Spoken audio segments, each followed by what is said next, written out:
नमस्कार मित्रांनो, तुमचं स्वागत आहे आपल्या मिनी ब्लॉगमध्ये. तर आज आपल्याला जायचं होतं पलावा साईडला. आपण पहिले ब्रश करून मस्तपैकी 2 किलो पावडर लावून निघालो होतो पलावा साईडला. पलावा साईडला जायच्या अगोदर आपण 2 विजिट करून घेतलेली. त्यानंतर मस्तपैकी आपण एक मिरर सेल्फी घेऊन डायरेक्ट निघालो होतो बाळा भाऊंना भेटायला. कारण की बाळा भाऊंचा मला कॉल आला होता, त्यांना लॅबचे मटेरियल हवे होते. मग ते वाटेत त्यांना पिकअप करून आपण डायरेक्ट निघालो होतो कस्टमरच्या लोकेशनला. कस्टमरचे लोकेशन लवकर काय मिळेना आणि त्यामध्येच मस्तपैकी बघतो तर बिल्डिंग भारी भारी. आणि हे बघा, हे खतरनाक झाले का, इथं काही समजत नाही झालं, एक पण काही संबंध नाही तुम्हाला. मग कसं तरी कस्टमरचं रूम भेटून आम्ही डायरेक्ट निघालो सॅम्पल ड्रॉप करायला. वाटेतच आपण आर्यन दादांना कॉल करून त्यांना सांगितलं की या लोकेशनला मी आलो आहे. आणि ते मस्तपैकी सुप करून डायरेक्ट त्या लोकेशनला पोचले.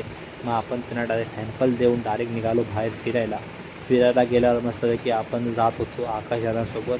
वाटेतच आपल्याला डायरेक्ट भेटली फ्रँकी. आपण फ्रँकी साफसूप करून खाऊन घेतली ती पण, आणि डायरेक्ट निघालो घरच्या वाटेला. घरी गेल्यावर मस्तपैकी आपण केलं मस्तपैकी पोटभर जेवण म्हणजे भेंडीची भाजी, टमाट्याची चटणी आणि चपाती खाऊन या ब्लॉगला करतो मी एंड. Bye bye guys.